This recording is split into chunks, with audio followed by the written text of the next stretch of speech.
Shankar sir ஆஃபீஸ்லேருந்து letter வந்தது. இந்த மாதிரி உதவி இயக்குனராக நீங்கள் கொடுத்த இதுக்கு வாய்ப்பு இருக்குது, அலுவலகத்துக்கு வாங்க. எனக்கு நம்பவே முடியல. அந்த நைட்டெல்லாம் தூக்கமே இல்லை. சங்கர் சார் ஆஃபீஸ்லேருந்து என்னை கூப்பிட்டுருக்காங்க, எனக்கு லெட்டர் வந்திருக்கு அப்படின்னு. பெரிய ஸ்டில் ஃபோட்டோகிராஃபர்ஸ் இவ்வளோ பெரிய ஆல்பம்லாம் கையில் வச்சுட்டு இப்படி வெயிட் பண்ணிட்டு இருக்காங்க. நான் நடராஜா மாதிரி இப்படி போயிருக்கேன். நான் ஒரு பேட்சில் உள்ளே போயிட்டேன். போனால் சங்கர் சார் வந்துட்டு செம்ம ஸ்பீச். அது கார்த்திக் ரகுநாத் சார்கிட்ட அசிஸ்டண்ட்டாக ஜாயின் பண்ணேன். கார்த்திக் ரகுநாத் சார்கிட்ட நான் ஜாயின் பண்ணது எனக்கு தெரிஞ்சு என்னோடய லைஃப்லேயே ஒரு டிஃபைனிங் மொமெண்ட். என்னென்னா, இப்போது நான் சினிமாவில் இவ்வளோ பண்ணுறதுக்கும் இந்த சினிமாவையும் வாழ்க்கையும் புரிஞ்சுக்கிறதுக்கும் என்னோட ஓரியன்டேஷன் ப்ரோக்ராம் சார்கிட்ட ஒர்க் பண்ணேன். அந்த ஒரு 6 மாதம் எனக்கு காஸ்டியூம் டிபார்ட்மெண்ட் பற்றி தெரியும், எடிட்டிங் ரிப்போர்ட் எழுதுறது பற்றி தெரியும், எடிட்டிங் நான் போய் அட்டன் பண்ணியிருக்கேன், சாங் எப்படி பிரிக்கணும், பஞ்ச் எப்படி பிரிக்கணும், அதுக்கு எப்படி ஷார்ட் டிவிஷன் பண்ணணும், அதை எப்படி எடிட் பண்ணணும், இவ்வளோ விஷயம் ஒரு 6 மாதத்தில் எனக்கு கிட்டத்தட்ட ஒரு 3 வருஷம் இன்ஸ்டியூட்டில் படித்த என்ன எக்ஸ்பீரியன்ஸ் வருமோ அது வந்துச்சு. ஒரு கோ டைரக்டரோ இல்லை அசோசியேட்டோ பண்ணக்கூடிய ஷெடியூலிங் நான் தான் பண்ணேன். அண்ட் கௌதம் சார் அதை பார்த்துட்டு இது ரொம்ப கரெக்டாக இருக்குது, யார் பண்ணது அப்படிங்கிறது மணிகண்டன் பக்ஸ் தான் சார் அப்படின்னு கரெக்டாக போட்டிருக்காப்புல, பக்ஸே போடணும். எனக்கு கிளாப் அடிக்க தெரியாது. ஏன்னா ஃபிலிமில் நான் ஃபஸ்ட்டு படத்தில் கிளாப் அடிக்கும் பொழுது ரொம்ப லேட்டாக இப்படி போயிட்டு இப்படி அடிச்சுட்டு வந்தால், பகவதி பாதி ஃபிலிமை சாப்பிட்டீங்களே பகவதி, நம்ம பட்ஜெட்டில் இன்னைக்கு ஒரு 3 கேன் தான் இருக்குது, 1.5 கேனை காணும் பகவதி அப்படிப்பாங்க. ஃபஸ்ட்டு படம் ஒரு அசிஸ்டண்ட்டுக்கு டைரக்ஷனுக்கு அவருக்கு சரியான வேலை கிளாப் கொடுக்குறது. ஏன்னா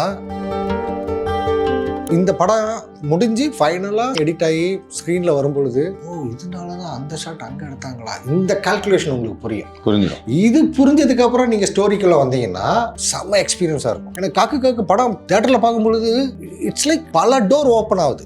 இதனால தான் அந்த ஷாட் அங்கே வச்சாங்களா, அந்த லென்ஸில் வச்சாங்களா.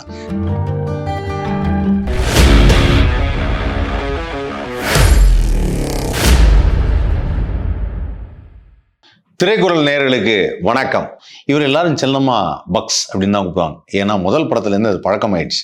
ஆனால் அவருடைய உண்மையான பெயர் பகவதி பெருமாள். ஸோ இன்னைக்கு நம்முடைய திரைக்குறளுக்கு வந்திருக்காரு பகவதி பெருமாள். வணக்கம். வணக்கண்ணே, எப்படி இருக்கீங்க? நல்லா இருக்கண்ணே. கரெக்டாக 1.5 வருஷம் கழிச்சு சங்கர் சார் ஆஃபீஸ்லேருந்து அந்த அட்ரஸுக்கு ஒரு லெட்டர் வந்தது, ஒரு கார்டு, அந்த 5 காசு கார்டு வந்தது. இந்த மாதிரி உதவி இயக்குனராக நீங்கள் கொடுத்த இதுக்கு வாய்ப்பு இருக்குது, நீங்கள் இந்த டைமுக்கு இந்த டே இந்த பேட்சுக்கு அலுவலகத்துக்கு வாங்க அப்படின்னு. எனக்கு நம்பவே முடியல. அப்புறமா தான் தெரிஞ்சுது, அங்கே ஒரு பாக்ஸ் வச்சுருக்காங்க, ரிசப்ஷனுக்கு பின்னாடி அங்கே ஒரு பாக்ஸ் வச்சுருக்காங்க, இப்படி ரெஸ்யூம் கொடுக்குறதெல்லாம் வைக்கிறதுக்கு. அதாவது இங்கே போட்டு போட்டு போட்டு கை வலிச்சு இங்கேருந்து வீசியிருக்காரு. அவ்வளோ சிஸ்டமேட்டிக்காக இருந்தது. ஸோ நைட்டெல்லாம் தூக்கமே இல்லை. சங்கர் சார் ஆஃபீஸ்லேருந்து என்னை கூப்பிட்டுருக்காங்க, எனக்கு லெட்டர் வந்திருக்கு அப்படின்னு. இது எந்த வருஷம்? 2001 2 பாய்ஸ் படத்துக்கு முன்னாடி. 2001 இல்லை 2002 வந்த அப்போ ஆக்சுவலாக ரோபோ ஆரம்பிக்கிற மாதிரி இருந்தது. ஏன்னா நான் போகிறேன், அந்த சரவணா ஸ்ட்ரீட்டே பயங்கர அந்த கல்யாண மண்டபம் பிஸி மாதிரி, ஒரு மாதிரி திருவிழா பிஸி மாதிரி இருக்குது. ஒரு நான் குறைஞ்சது ஒரு 300 பேர் நிற்பாங்க. எனக்கு அதுவே பயங்கர ஷாக்கு. அவங்க நான் மட்டும் என்ன மட்டும் கூப்பிடலையா? அந்த பொட்டியில் போட்ட எல்லா லெட்டருக்கும் காரணம், அந்த பொட்டியில் போட்ட அத்தனை கடிதத்திற்கும் பதில் போயிருக்கு. பயங்கரமா. ஏன்னா அங்கே சினிமாட்டோகிராஃபர்ஸ் இருக்காங்க, பெரிய ஸ்டில் ஃபோட்டோகிராஃபர்ஸ் இவ்வளோ பெரிய ஆல்பம்லாம் கையில் வச்சுட்டு இப்படி வெயிட் பண்ணிட்டு இருக்காங்க. நான் நடராஜா மாதிரி இப்படி போயிருக்கேன். என்னடா இது, இந்த கூட்டத்தில் நம்ம உள்ளே போகிறதுக்கே டைம் ஆகுமே, உள்ளே போய் இவ்வளோ பேர் கூட நம்ம காம்படிட் பண்ணி காலை நைட் இதெல்லாம் நைட்டெல்லாம் தூங்காமல் வேற ஆச்சே அப்படிங்கிற மாதிரி இருக்குது. அப்புறம் உள்ளே போனால் பேட்சாக அனுப்புனாங்க, ஒரு 30 பேர் 40 பேர்னு. என்னன்னா போனால் உள்ளே போனால் நான் ஒரு பேட்சில் உள்ளே போயிட்டேன். போனால் சங்கர் சார் வந்துட்டு செம்ம ஸ்பீச். அது ஒரு ஃபன்னி இன்சிடென்ட் தான் சொன்னார். அவரோட ரிலேட்டிவ் பையன் யாரையோ கூப்பிட்டு வந்துட்டு, இந்த பையனுக்கு எதுவுமே வரலப்பா, படிப்பு வரல, அப்படியே சினிமா அவன் அசிஸ்டன்ட் டைரக்டர் அவங்ககிட்ட சேர்த்துடுறேன். இது இப்படியெல்லாம் வர முடியாது. அசிஸ்டன்ட் டைரக்டராக வேணும்னா நிறைய விஷயங்கள் வேணும்னு சொல்லிட்டு அவர் சொல்லி, இப்போ நான் பண்ண போகிறது ரோபோன்னு உங்களுக்கு தெரியும். அதில் 3 கேரக்டர் இருக்குது. ஒரு ஒரு சயின்டிஸ்ட், அவரோட லவ்வரு, அவர் கிரியேட் பண்ண ரோபோ. இந்த 3 தான் கேரக்டர்ஸ். நீங்கள் புது டைட்டில் கூட நீங்கள் எனக்கு சொல்லலாம், புது சாங் சிச்சுவேஷன், நீங்களே புது கதை கூட எழுதலாம். ஆனால் இன்றைக்கி நைட்டு 8 மணிக்குள்ளே நீங்கள் எழுதிட்டு வரணும், உங்களுக்கு அதான் டைம். சூப்பர் மேட்ரு சொல்லி அனுப்புனார். அவன் கரன்னு உட்காந்து எழுதி திருப்பி படித்தா குப்பையாக தான் இருந்தது. சரி, இப்போதைக்கு எழுதி கொடுத்தாச்சு அப்படின்னு சொல்லிட்டு, நம்ம படிக்காத ஸ்டூடெண்டெல்லாம் ஒரு ஃபில்லப் பண்ணி கொடுப்போம்ல, கொடுத்துட்டேங்க, என் கடமை முடிஞ்சுது அப்படின்னு சொல்லிட்டு கொடுத்துட்டு வந்தாச்சு. அந்த பேட்சில் செலக்ட் ஆனவர் தான் டைரக்டர் அறிவுலகன். ஈரம். ஏன்னா அவர் இன்ஸ்டியூட்டில் அதுக்கு முன்னாடி 3-4 வருஷம் படிக்கும் பொழுது இவர் சங்கர் சார் வந்து இந்தியன் முடிச்சுட்டே ரோபோ பண்ணுற மாதிரி இருந்தது, கமல் சார் வச்சுட்டேன். ஸோ அதில் இருந்தே அவர் ரோபோ சம்மந்தமான நியூஸ் கட்டிங்கு, பேப்பரு, இன்டர்நெட்டில் வந்த பிளாக்ஸு, அந்த மாதிரி ஃபோட்டோஸு, டிசைனு, அதெல்லாம் கலெக்ட் பண்ணி இவ்வளோ பெரிய ஆல்பம் வச்சுருந்து அவர் போய் கொடுத்த உடனே வாங்கி வச்சுட்டு யூ ஆர் செலக்டட் அப்படின்ட்டாங்க. பல ஆண்டுக்கான முயற்சி. ஆமாம், அவர் அது ஆக்சுவலாக சுஜாதா சார் எழுதின ஒரு கதை, எண்ணினியேந்திரா. அந்த சிபி நிலான்னு சொல்லிட்டு ஒன்று வரும். நம்ம 2 பேரும் சொல்லிக்கிறதுல அர்த்தமே இல்லை, 2 பேரும் ஒரே குரூப்பாக இருக்கும். அந்த மாதிரி நான் டிடி 2ல பார்த்தேன், நீங்கள் நானும் அதே தான். அவர் கவுண்ட் பண்ணி என்ன சொல்கிற மாதிரி தான். என்ன நீ மேட்னி ஷோ பார்த்துருப்ப, நான் ஈவினிங் ஷோ பார்த்துருப்பேன், அவ்வளோதான் வித்தியாசம். சங்கர் சார்ட்ட அசிஸ்டண்டாக சேரல, வாய்ப்பு இல்லை. அதுக்கப்புறம் நான் வந்து கார்த்திக் ரகுநாத் சார்கிட்ட அசிஸ்டண்டாக ஜாயின் பண்ணேன். கார்த்திக் ரகுநாத் சார்கிட்ட நான் ஜாயின் பண்ணது வந்து எனக்கு தெரிஞ்சு என்னோடய லைஃப்லேயே ஒரு டிஃபைனிங் மொமெண்ட். என்னென்னா, நான் ரொம்ப ராவாக மனசில் பட்டதெல்லாம் வந்து ரொம்ப யோசிக்காமல், ஒரு இங்கீதம் இல்லாமல் டப்புன்னு பேசிடுவேன். அதை வந்து நான் என்ன நினச்சிட்டு இருந்தேன்னா, மனசில் பட்டதை பேசிகிட்டு இருக்கோம் அப்படின்னு. அது வந்து எந்த விதத்துலையுமே எனக்கும் நல்லதில்லை, நான் யார் கூட பேசிகிட்டு இருக்கேனோ அவங்களுக்கு நல்லதில்லை. ஏன்னா அது ஒரு மாதிரி மைண்டை அப்செட் பண்ணி விடுற விஷயம். பட் இந்த மாதிரி இருந்த என்ன சார் தான் கொஞ்சம் கொஞ்சமாக ரொம்ப அழகாக செதுக்குனாருன்னு சொல்லலாம். இப்போது நான் சினிமாவில் இவ்வளோ பண்ணுறதுக்கும், இந்த சினிமாவையும் வாழ்க்கையும் புரிஞ்சுக்கிறதுக்கும் என்னோட ஓரியன்டேஷன் ப்ரோக்ராம் வந்து சார்கிட்ட ஒர்க் பண்ண அந்த ஒரு 6 மாதம். நான் இந்த படம் ஸ்டார்ட் பண்ணும் பொழுது அப்ரெண்டிஸ். ஏன்னா சார் வந்து கன்னடத்தில் பண்ணுறாங்க, லோ பட்ஜெட்டில் பண்ணுறாங்க. ஸோ எக்ஸ்ட்ராவாக ஒரு அசிஸ்டண்ட்டை சேர்த்துக்க முடியாது, ஏன்னா சம்பளம் கொடுக்க முடியாது. அண்ட் சார் சொன்னது பெஸ்ட்டு ரீசன், பகவதி ஒரு டைரக்டராக எனக்கும் அசிஸ்டன்ட் டைரக்டரான உங்களுக்கு வந்து நான் சம்பளம் கொடுக்காம நான் வேலை வாங்கக்கூடாது. சம்பளம் கொடுக்குற அளவுக்கு பட்ஜெட் இல்லை, ஏற்கனவே 3 அசிஸ்டன்ட்ஸ் இருக்காங்க, இந்த பட்ஜெட்டுக்கு அதுவே அதிகம். அதனால் தயவுசெய்து நெக்ஸ்ட் படத்துக்கு வாங்கன்னு சொன்ன பொழுது நான் சொன்னேன், இல்லை சார், என்னை நம்பி எங்கள் அப்பா அம்மாவோ குடும்பமோ இல்லை, இப்போ நீங்கள் கொடுக்குற சம்பளத்தை நம்பியும் நான் இல்லை. ஆனால் எனக்கு என்னென்னா, இந்த ஒரு 6 மாதம் உங்கள் கூட ஒர்க் பண்ணுற அந்த எக்ஸ்பீரியன்ஸ் கிடைக்காம போயிடும். நான் அப்ரெண்டிஸாக வரேன், எனக்கு சம்பளம் வேணாம். ஒருவேளை நான் உங்களுக்கு யூஸ்ஃபுல்லாக இல்லை, நான் உங்களுக்கு டிஸ்டர்பன்ஸாக இருக்கேன்னா நீங்கள் சொல்லுங்கள், நான் நின்றுக்கிறேன் சார் அப்படின்னு சொல்லும்பொழுது அவருக்கு, இல்லை பகவதி, நீங்கள் என்ன சொல்கிறதெல்லாம் ரொம்ப கரெக்டாக இருக்குது, ஆனால் தப்பு பகவதி, அது சம்பளம் இல்லாமல் ஒருத்தர்கிட்ட வேலை வாங்குறது தப்பு அப்படின்னு. எனக்கு அந்த ஆட்டிடியூடே சார்கிட்ட பிடிச்சிருந்தது. அதுக்கப்புறம் நான் ஒர்க் பண்ணிட்டேன். அந்த படம் கன்னட படம் முடிஞ்சு போஸ்ட் ப்ரொடக்ஷன்லாம் போயிட்டுருக்கும் பொழுது எனக்கு காஸ்டியூம் டிபார்ட்மெண்ட் பற்றி தெரியும், எடிட்டிங் ரிப்போர்ட் எழுதுறது பற்றி தெரியும், எடிட்டிங் நான் போய் அட்டன் பண்ணியிருக்கேன், சாங் எப்படி பிரிக்கணும், பஞ்ச் எப்படி பிரிக்கணும், அதுக்கு எப்படி ஷார்ட் டிவிஷன் பண்ணணும், அதை எப்படி எடிட் பண்ணணும், இவ்வளோ விஷயம் ஒரு 6 மாதத்தில் எனக்கு வந்து கிட்டத்தட்ட ஒரு 3 வருஷம் இன்ஸ்டியூட்டில் படித்த என்ன எக்ஸ்பீரியன்ஸ் வருமோ அது வந்துச்சு. இன்ஃபேக்ட் சொல்லப்போனால் காக்க 2வது படம் நான் கடைசி அசிஸ்டண்ட்டு, ஒரு கோ டைரக்டரோ இல்லை அசோசியேட்டோ பண்ணக்கூடிய ஷெடியூலிங் வந்து நான் தான் பண்ணேன். அண்ட் கௌதம் சார் அதை பார்த்துட்டு இது ரொம்ப கரெக்டாக இருக்குது, யார் பண்ணது அப்படிங்கும்போது மணிகண்டன் வந்து அசோசியேட், வேறு மணிகண்டன் பென்சில்னு ஒரு படம் டைரக்ட் பண்ணாங்க, இப்போ சமீபத்தில் தான் இறந்தாங்க. அவர் வந்து பக்ஸ் தான் சார் அப்படின்னு கரெக்டாக போட்டிருக்காப்புல, பக்ஸே போட்டோம். ஸோ அந்த கைண்ட் ஆஃப் ட்ரைனிங் சார்கிட்ட இருந்து எனக்கு வந்தது. ஸோ ரொம்ப சீனியர், கேரவநாத் வந்து சீனியர். ஆமாம், மக்களின் பக்கம்னா தெரிஞ்சிருக்கும். அப்போனா அந்த பீரியடில் சாவி வந்து சத்யராஜுக்கு ஃபஸ்ட்டு மெயின் கேரக்டர் கொடுத்தது அவர் தான். வில்லனாக நடிச்சிட்டு இருந்தாங்க. ஹீரோவா ஆன்டி ஹீரோவாக மாறினது வந்து இதான். அதுக்கப்புறம் கடமை கண்ணியம் கட்டுப்பாட்டில் தான் ஹீரோவாக அந்த டிரான்ஸ்ஃபர்மேஷன் நடக்குது. ஸோ ரொம்ப சத்யராஜ் சாரோட ஃபிலிமோகிராஃபியில் ரொம்ப முக்கியமான அந்த காலகட்டம் அது. அது சார் ரொம்ப ஹாப்பியாக சொல்லுவார். அண்ட் ஹேராமில் கமல் சார் டைரக்ட் பண்ணும்பொழுது அவர் தான் co director. Raghunath Karthik Raghunath sir தான்.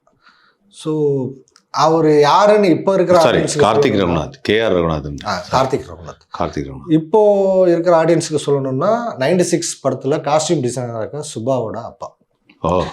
அதான். ஸோ அந்த ஓரியன்டேஷனுக்கு அப்புறம் காக்க கௌதம் சார்கிட்ட ஒர்க் பண்ணுறேன். அது ஒரு ஒரு ஒரு ரொம்ப ப்ளசண்டான டீம். உண்மையிலே சொல்கிறேன், நான் வந்து பாசிட்டிவாக பேசணும், என்கரேஜிங்காக பேசணுங்களாம் இல்லை. திரும்பி பார்த்தா லைஃப்பில் அவ்வளோ ப்ளசண்டான விஷயந்தான் இருக்குது. அங்கே ஒர்க் பண்ணும் பொழுது மாணிக்கம் சார் ஆகட்டும், அவர் கோ டைரக்டரு. எனக்கு கிளாப் அடிக்க தெரியாது. ஏன்னா ஃபிலிமில் நான் வந்து ஃபஸ்ட்டு படத்தில் கிளாப் அடிக்கும் பொழுது ரொம்ப லேட்டாக இப்படி போயிட்டு இப்படி அடிச்சுட்டு வந்தால், பகவதி பாதி ஃபிலிமை சாப்பிட்டீங்களே பகவதி, நம்ம பட்ஜெட்டில் இன்றைக்கி ஒரு 3 கேன் தான் இருக்குது, 1.5 கேனை காணும் பகவதி அப்படிப்பாரு ஃபன்னா. அதனால் கிளாப் அடிக்கல ஃபஸ்ட்டு படத்தில். செகண்ட் படத்தில் தான் அடிக்கிறேன். அடிக்கும் பொழுதே மாணிக்கம் சார் ஃபஸ்ட் டே கேட்குறாரு, பகவதி நீங்கள் கிளாப் அடிச்சிருக்கீங்கள? அவருக்கு என்ன வந்தால் மொழி காட்டி கொடுத்துருச்சு. நானும் இல்லை சார், நான் அடிக்கலை சார், நான் மற்ற டிபார்ட்மெண்ட் பார்த்துட்டேன். சரி, அப்போ ஒன்று பண்ணுவோம். ஃபஸ்ட்டு ஒரு 3-4 டேக் வந்து ப்ரொடியூசர்லாம் இருப்பாங்க, தானு சார்லாம் இருப்பாங்க. அப்போ வந்துட்டு இந்த கையமையெல்லாம் நடந்தால் நல்லா இருக்காது. நீங்கள் வெறுமனா நான் ஒரு நம்பர் சொல்லி முடிப்பேன். முடித்த உடனே நீங்கள் டப்புன்னு அடிச்சுட்டு வந்துடுங்க, அவ்வளோ. ஓகேவா? ஓகே. ஒரு 3 டேக் அந்த மாதிரி பண்ணியாச்சு. அப்புறம் 4வது கூப்பிட்டாரு. நான் என்ன பண்ணேன்னு உங்களுக்கு தெரியுதா அப்படின்னாரு. ஆமாம் சார், நான் இப்போ அந்த போர்டில் எழுதுன நம்பரை சொன்னீங்க சார், அதே தான் நீங்களும் பண்ணணும். சொல்லிவிட்டு அடிச்சுட்டு வந்துடுங்க. ஓகேவா? அவங்க வந்து சவுண்டு சொல்லுவாங்க. மாணிக்கங்கிறது அசோசியேட் டைரக்டர். அவர் ஆக்சுவலாக ராஜீவ் மேனன் சாரோட டீமு. ஓகே. கௌதம் சார் வந்து ராஜீவ் மேனன். ஆமாம். ஆக்சுவலாக சீனியர் பர்சன். இப்போ வந்து ஸ்க்ரீன் பிளே சொல்லி கொடுத்துட்டு இருந்தாங்க அவங்க ராஜீவ் மேனன் சார் இன்ஸ்டியூட்டில், மைண்ட் ஸ்க்ரீனில். ஸோ சொல்லியாச்சு, நடந்துச்சு. எனக்கு ஒரு தெரியாத விஷயத்த இவ்வளோ அழகாக எளிமையாக எந்த பதட்டமும் இல்லாமல் நான் புரிஞ்சுக்கிற மாதிரி எனக்கு சொல்லி கொடுக்குறாங்க. அது வந்து ஆக்சுவலாக ரொம்ப பேசிக்கு, ஆனால் அவ்வளோ அழகாக சொல்லி கொடுத்தாங்க. இல்லை, அது ஆக்சுவலாக வந்து நீங்கள் பேச இல்லை, எனக்கு என்னோட ஞாபகம் வந்துட்டே இருக்கு. சொல்லுங்கள். ஏன்னா என்னோட ஞாபகம்னா, நான் அதே மாதிரி ஒரு 5 டேரக்டர் செலக்ட் பண்ணி, லிங்குசாமி, கௌதம் வாசுதேவ் மேனன், தரணி சார், பாலாஜி சக்திவேல், இது மாதிரி செலக்ட் பண்ணியிருந்தேன். நான் டேரக்டர் தான் போய் அப்ரோச் பண்ணணும். அப்போ அதில் வந்து எனக்கு ரொம்ப நாள் அப்புறம் நான் எனக்கு ரேடியோவில் வாய்ப்பு கிடைச்சதுனால அப்படியே ட்ராவல் ஆகிட்டோம். பட் படம்னு ஒர்க் பண்ணும்போது தனுஷ் சார் இதே தான், அந்த கிளாப் அடிக்கிறது வந்து 3 படத்தில் வந்து ஜான் அப்போ ஒரு அசிஸ்டன்ட் இருந்தார். அவர்கிட்டேருந்து வாங்கி இன்னிலேருந்து ஆதவன்ட்ட கூட கிளாப்னா அது எப்படி நான் கொடுப்பேன். அதான் என்னென்னா, கிளாப் அடிக்கிறது ஒரு மிகப்பெரிய உரிமை. அது எப்படி நான் விடுவேன், கூட அவன் அடிப்பான் அப்படின்னா டக்குன்னு வாங்கிட்டு இது இப்படி தான் பண்ணணும் அப்படின்னு சொன்னார். அப்போ வேல்ராஜ் கேமரா லென்ஸ் என்ன போடுறோம், எங்கே கிளாப்பை வைக்கணும்னு ஒரு கணக்கு இருக்குது. க்ளோஸில் வைக்கும்போது எங்கே கிளாப் இருக்கணும், ஒய்டு வைக்கும்போது எங்கே, மிட் ஷாட்டுக்கு எங்கேன்னு ஒரு கணக்கு இருக்குது. அதை சொல்லும்போது அதை கரெக்டாக அப்படி சொல்லிட்டு அடிக்கணும். ஆக்சுவலாக வந்து பக்கத்தில் இவங்க இருந்தாங்க அப்போது, ஐஸ்வர்யாவும் இருந்தா, தனுஷ் கரெக்டாக சொல்கிறேன்னு சொல்லிட்டு அந்த கரெக்டாக சொல்லிட்டு அடித்தேன். ஸோ அது நீங்கள் சொல்கிறப்போ அதான் ஏன் வருது, கிளாப் அடிக்கிறதே எவ்வளோ கஷ்டமான ஒரு விஷயம். ஏன்னா அந்த கவுண்ட் இல்லை, அந்த இடத்துலேருந்து அதை ஷாட் ஆரம்பிக்குது. அதுதான் அந்த சவுண்டு தான் அங்கே ரெக்கார்ட் ஆகும். 2வது நீங்கள் சொன்ன மாதிரி இந்த ஃபிலிம் மேகசினில் ஒர்க் பண்ணதுங்கிறதும் நான் ஒர்க் பண்ணிட்டேன். அதில் அதுவும் ஒரு பெரிய விஷயம். அது ஏன்னா இப்போல்லாம் டிஜிட்டல் ஓடும்பொழுது கர்ன்னு சவுண்டு இருக்கும். அவன் உண்மையிலே அல்ல இருக்காது. ஏன்னா அப்போ வந்து ஒரு 400 ஃபீட் கேன் வந்து எனக்கு தெரிஞ்சு 8,500 ரூபாய். ஆமாம் சார் போச்சு, சார் போச்சு. 8,500. அது பேர் ஏதோ ஹை ஸ்பீடுன்னுவாங்க, ஹை ஸ்பீடு இது ரோல்னு. ஆக்சுவலாக நாயகனில் தான் ஃபஸ்ட்டு யூஸ் பண்ணுவாங்களாம் மணி சார் படத்தில். அந்த ரோல் வந்து நீங்கள் சொன்னீங்களே 8,000 ரூபான்னு சொல்லிட்டு அந்த 400 அடி இதுவே வந்து ஹை ஸ்பீடு ரோல்னு சொல்லுவாங்க, ஃப்ரேம்ஸில் பதிவு பண்ணுறது. அதெல்லாம் ஒரு நல்ல இன்ட்ரெஸ்டிங்கான விஷயம். ஆனால் ஓகே. ஸோ கிளாப் அடித்து இந்த கிளாப் அடிக்கிறதுல இன்னொரு மேட்ரு இருக்குது. என்னென்னா, ஒரு டைம் என்னாச்சு, நான் தப்பாக அவங்க சொன்ன நம்பரை கவனிக்காமல் நம்பர் கொடுத்துட்டேன். அப்போ அவர் மணிகண்டன் தான் கூப்பிட்டாரு. பக்சிங்க வா, என்ன நம்பர் கொடுத்துருக்க? ஐயோ தப்பு பண்ணிட்டேன் ஜி, என்ன பண்ணுறதுன்னு தெரியல ஜி, என்ன இப்போ டேரக்டர் சொல்லிடலாமா? இருடா, அது என்ன எடிட்டிங் ரிப்போர்ட்டில் ட்ரீட்டஸ் அப்படின்னு போட்டால் அந்த நம்பர் வந்து அவங்க எடிட்டிங் ரிப்போர்ட்டு எடிட்டிங் டீமில் வந்து கரெக்டாக பார்த்துப்பாங்க. அவ்வளோதான்டா, எதுக்குடா பதட்டப்படுற? சரி போ. ஒரு 10 நாள் கழித்து நான் அவர் ஒரு நம்பர் சொன்னார், தெரியாமல் நான் ஏதோ எழுதி நான் கொடுத்தோன்னா அவர் பார்த்துட்டு, பக்ஸ் என்ன பண்ணியிருக்க நீ? நம்பர் பரவாயில்ல ஜி, அதை ட்ரீட்டஸ் போட்டுக்கலாம். 10 நாள் முன்னாடி நான் தான் உனக்கு அதை சொல்லி கொடுத்தேன், எனக்கேவா? திஸ் கைண்ட் ஆஃப் ஃபன் இருக்குல்ல. ஆனால் இதே மாதிரி கிளாப்பில் நானும் ஒரு தப்பு பண்ணேன். ஸ்ருதிஹாசன் வந்து அழுகுற ஒரு மூமெண்ட் இருக்கும் 3ல, அந்த கடைசியாக அந்த ஷார்ட் விட்டு கிட்ட போகும்போது ஆக்சுவலாக அவங்க ரியலாகவே கிளிசரின் இல்லாமல் அழுகுறதுக்கு ரெடி ஆகிட்டாங்க. எமோஷன் வரும்போது கிளாப் தேவையில்லை, கிளாப் வேணான்னு இவர் சொல்லலை, விட்டார் தனுஷ் சார். இல்லை போகலாம் அப்படின்னா கேமரா ஆன் பண்ணிட்டாங்க, அவங்க நடிச்சிட்டு இருக்காங்க. கிளாப் அடிக்கணும்னு நினச்சி நான் டக்குன்னு அடிச்சிட்டேன். அந்த ஷார்ட் கட்டு ஒரு 10 நிமிஷம் நடிக்கவே இல்லை. அதுக்கப்புறம் தான் சொன்னார், இல்லை இந்த ஷார்ட்டு பரவாயில்ல, நான் உங்கள்கிட்ட சொல்லலை, நான் உங்கள்கிட்ட சொல்லலாம், நீங்கள் பண்ணிட்டீங்கன்னாரு. ஆக்சுவலாக அந்த நம்பர் சொல்கிறது நீங்கள் சொன்ன அந்த கேன் ஓடுற ஸ்பீடு, அந்த கேன் ஓடுற ஸ்பீடில் அந்த சீனு ஷார்ட் நம்பரு டேக் அது சொல்லுவாங்க இல்லையா, அது சொல்கிறது அதனால நான் ஃபாஸ்ட்டாக சொல்லுவாங்க. சீன் 22 ஷார்ட் 3 டேக் 1 அப்படின்னு டக்குன்னு அடிப்போம். ஒரு டப்புன்னு சொல்லுவாங்க. அதுக்கு டைம் கிடையாது. சீன் 21 அப்படின்னு ஆரம்பிச்சோடனே பவர் ஐயா கேடு ஓடுதியா, அவன் சாப்பிடல போல இருக்கு, ஃபிலிமை சாப்பிட்டுட்டு இருக்கான். ஆனால் நீங்கள் சொன்ன காக்கா ஷூட்டிங் ஸ்பாட்லையும் நான் இருந்தேன். என்ன சொல்றீங்க? குஷால்தாஸ் கார்டனில் நீங்கள் வந்து அந்த பாட்டுடைய பேட்ச் எடுத்துட்டு இருக்கிறீங்க, 1-2 சாங்கு. ஓகே. மாடியில் ஷீன்லாக் ஆடு எடுத்துட்டு இருக்கிறாங்க. ஓகே. அதில் திரு தான் கேமரா. திரு சார் என்னோட ஃபேமிலி ஃப்ரெண்டு, அங்கே இருந்தேன். அப்போ கீழே வந்து நான் சூர்யா சார் மீட் பண்ணேன். ஏன்னா சூர்யா சாருக்கு வந்து திரு சார் கேமரா பண்ணணுன்ற ஒரு ஆசை இருந்தது. ஒரு பெப்சி ஆடு ஒன்று பண்ணாங்க, அப்போ இருந்து ரொம்ப ஒரு ஆசை. அதனால தான் 24 படத்தில் பண்ணார். சூப்பர். ஸோ அதனால உங்களுக்கு எனக்கும் ஒரு குஷால்தாஸ் கடனில் இன்னொரு ஆச்சரியம் வந்து திடீர்னு வந்து மாடியில் ஏதோ சீரியல் நினைக்கிறேன், காந்திமதி அம்மா வந்தாங்க. அப்படியே வந்து இந்த அந்த அந்த மேலே ஃபர்ஸ்ட் ஃப்ளோரில் வாலில் வந்துட்டு இப்படி எத்தி பார்த்துட்டு ரேண்டமாக சொன்னாங்க, அங்கே ஒரு ஷூட்டிங் கீழே நடக்குது, அது எங்கள் ஷூட்டிங் தான். கண்ணுங்களா ஆத்தா நல்லா நடிப்பேன்டா, கூப்பிடுங்கப்பா அப்படின்னாங்க. எனக்கெல்லாம் கண்ணெல்லாம் கலங்கிடுச்சு. அதை எவ்வளோ வெள்ளந்தியாக, அது ரொம்ப பொலைட்டாக நான் சான்ஸ் கேட்குறேன், யாருக்கும் தெரியக்கூடாது அப்படின்னு நம்ம அவ்வளோ அன்பாக இருந்தாங்க. அத்தா நான் படம் பண்ண நீ இருக்க அத்தா, உண்மையிலே எனக்கு தோணுச்சுங்க. அவ்வளோ ஜென்யூனாக அது சொல்கிறேன். அது 3 ஃப்ளோரில், 1 டவுன் ஃப்ளோர், ஃபர்ஸ்ட் ஃப்ளோர், தேர்டில் தான், செகண்ட் ஃப்ளோரில் தான் இதில் ஷீன்லாக் ஆடு. மோஸ்ட்லி குஷால்தாஸில் தான் நிறைய சீன் பண்ணோம், கமிஷனர் ஆஃபீஸ் இது இதுன்னு. இன்ஃபேக்ட் சொல்ல ஆக்சுவலாக அன்னைக்கு தானு சார் வந்திருந்தார். நான் அன்னைக்கு பார்த்தனே தானு சார் வந்தார் குஷால்தாஸ் கார்டனுக்கு, சும்மா ஒரு விசிட் போல ஈவினிங். ஏன்னா அப்போதான் எனக்கு தெரிஞ்சு பாதி படத்தில் காக்க பாதி படத்தில் தான் மானிட்டர்னு ஒன்று வருது, வந்து VHSல ரெக்கார்ட் பண்ணி. அப்போதான் பாதி, ஒரு ஷெடியூல் ஃபுல்லாக இல்லை, செகண்ட் ஷெடியூல்ல இருந்து மானிட்டர் வருது. 2004. ஆமாம் 2004 2004 2003 2003 படம் ரிலீஸ் ஆச்சு காக்கா. ஆமாம் ஆமாம் 2003 August. 2003 August release, correct. So 2002 தான் இந்த ஷூட் போயிட்டுருக்கு. அப்போ தான் ஃபஸ்ட் டைம் மானிட்டர் வருது. ஸோ அது ஒன்று நடக்கும். அது ஒரு தனி எக்ஸ்பீரியன்ஸ் இல்லை, மானிட்டர் பார்க்கறது அப்படிங்கிறது. இல்லை நீங்கள் கிளாப்பு சொன்னீங்கல்ல, எனக்கு ஒரு ஒரு ஃபஸ்ட்டு படம் ஒரு அசிஸ்டண்ட்டுக்கு டைரக்ஷனுக்கு அவருக்கு சரியான வேலை கிளாப் கொடுக்குறது. ஏன்னா நீங்கள் சொன்ன மாதிரி கேமரா லென்ஸு தெரிஞ்சிடும், ஒரு ஃப்ரேமிங் தெரிஞ்சிடும், எதுக்கு இந்த மாதிரி லைட் பண்ணுறாங்க. ஏன்னா மற்ற வேலையே கிடையாது. நீங்கள் மேக்ஸிமம் போனால் ஒரு கிளாப் அசிஸ்டண்ட் வந்து எடிட்டிங் ரிப்போர்ட்டும் எழுதிப்பாங்க, அவ்வளோதான். ஸோ மற்ற எந்த ரெஸ்பான்சிபிலிட்டியும் கிடையாது. நீங்கள் வந்து கேமரா பக்கத்துலேயே இருப்பீங்க, டைரக்டர் என்ன பேசுகிறாங்க, கேமரா கிட்ட ஆர்டிஸ்ட் கிட்ட என்ன பேசுகிறாங்க.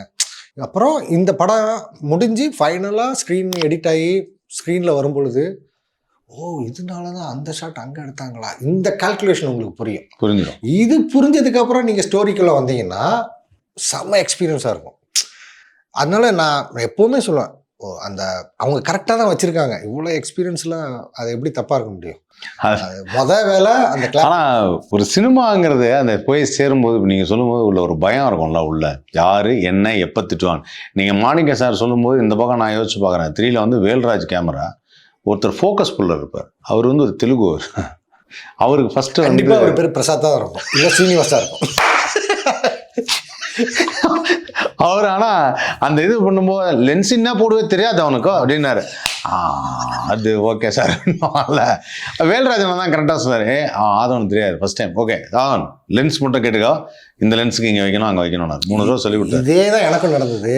ஆனால் எனக்கு மணிகண்டன் என்ன சொல்லி கொடுத்தாருன்னா, வெளியில் ஆக்சுவலாக அதுக்கு ரத்னவேல் கேமரா இல்லை, Randy RT sir, RT Rajasekar sir, RT Rajasekar, sorry ராண்டின்னு. Okay RT Rajasekar, RT Rajasekar. Manikandan தான் கூப்பிட்டு சொன்னார். நாங்கள் இந்த டீமில் டைரக்ஷன் டீம்லேயே நாங்கள் 2 பேரும் தான் ஸ்மோக் பண்ணோம். ஸோ அதுலேயும் ஜூனியர் சீனியர்லாம் கிடையாது. நான் போகும்பொழுது நான் கூப்பிடுவேன், அவர் வருவார். அவர் டீ கடைக்கு போனால் நான் என்னை கூப்பிடுவார். அப்போ போகும்பொழுது சொன்னார், பகவத் ஒன்றும் புரிஞ்சுக்கோ, அவனை அண்ணன் கூப்பிட்டு பாசமாக பேசு, போயிட்டு சும்மா ஜாலியாக பேசினேன்னா அவன் ஃப்ரெண்ட் ஆயிடுவாங்க. அதுக்கப்புறம் நீயே வேணாம்னு சொன்னாலும் அவங்களே வந்து உள்ள வைப்பா அங்கே வைப்பா, ஏன்னா கரெக்டாக பயங்கரமா ஹெல்ப் பண்ணுவாங்க. ஆனால் அது இல்லை, நீங்கள் ஃப்ரெண்ட் ஆகிட்டீங்கன்னா பயங்கரமாக ஹெல்ப் பண்ணுவாங்க. நான் உண்மையிலே போயிட்டு அண்ணா தெரியாதுண்ணே, நீங்கள் சொல்லிக் கொடுங்கண்ணா, நீங்கள் சொல்லி அவ்வளோதான் பேசுனேங்க. ஆடா நீ சொல்லிட்டு இல்லப்பா, இது பாரு, இந்த லெங்க்த்தை பார்த்தாலே தெரியல, இதுதான் இது பாரு டெலி, ரைட்டா, டெலின்னா அப்புறம் வந்து இதுதான். அதே மாதிரி ஆர்டி ராஜசேகர் சார் வந்து அந்த ஃப்ரீடம் கொடுத்துருந்தார். நீ வந்து நான் போய் ஃப்ரேம் பார்க்கலாம், கேமராவில் ஃப்ரேம் பார்க்கலாம். ஏன்னா அது வந்து ரொம்ப ரெஸ்ட்ரிக்ட் பண்ணுவாங்க, பயங்கர ரெஸ்ட்ரிக்ஷன் சார். ஏன்னா கேமரா அசிஸ்டன்ட்ஸுக்கும் டைரக்ஷன் அசிஸ்டன்ட்ஸுக்குமே சமயத்தில் லடாய் தான். ஆமாம். ஸோ அந்த லிபர்ட்டி கொடுத்துருந்தாங்க. ஸோ அவரே சொல்லுவார், ஃப்ரேம் பார்க்காம நீங்கள் எப்படி போய் ஆர்ட் டிபார்ட்மெண்ட்டு அட்மாஸ்பியர்லாம் செட் பண்ணுவீங்க, ஃப்ரேம் பாருங்கள் அப்படின்னு சொல்லிட்டு அசிஸ்டன்ட் டைரக்டர் வாலண்டியராக சொல்லுவார். ஸோ அப்படி பழகி அது பெரிய எனக்கு காக்கு படம் தேட்டரில் பார்க்கும்பொழுது இட்ஸ் லைக் பல டோர் ஓப்பன் ஆகுது. ஓ இதனால தான் அந்த ஷாட் அங்கே வச்சாங்களா, அந்த லென்ஸில் வச்சாங்களா, இப்படி போட்டு நான் அப்போ நம்ம கேள்வி கேட்போம்ல, ஜூம் இன் ஜூம் அவுட் பண்ணுறதுக்கும் ட்ராலிக்கு என்ன வித்தியாசம் அப்படின்னு சொல்லிட்டு ஆர்டி ராஜசேகர் சாரோட அசோசியேட் கிட்ட பேசுகிறது. அவர் சொல்லுவார், நல்ல கேள்வி கேட்குற நீ, என்ன தான் டிஃப்ரென்ஸ் நீ யோசிச்சு பாரு, மானிட்டர் பார்க்குறேன்ல என்ன ஆகுது, என்ன சேஞ்ச் ஆகுது. அவர் பதிலை சொல்லியிருக்கலாம், ஆனால் பதிலை சொல்லாமல் என்ன யோசிக்க விட்டு நீ ஒரு நாள் டைம் எடுத்துக்கோ, நாளைக்கு வந்து பதில் சொல்லு, உனக்கு தெரியலன்னு நான் சொல்கிறேன். இந்த கைண்ட் ஆஃப் ஒரு லேர்னிங் இருக்குல்ல, அப்படி ஒர்க் பண்ணி அந்த படமும் வந்து பயங்கரமான ஹிட்டு. அதுவும் காக்காக ஃபினாமினல் ஹிட்டு.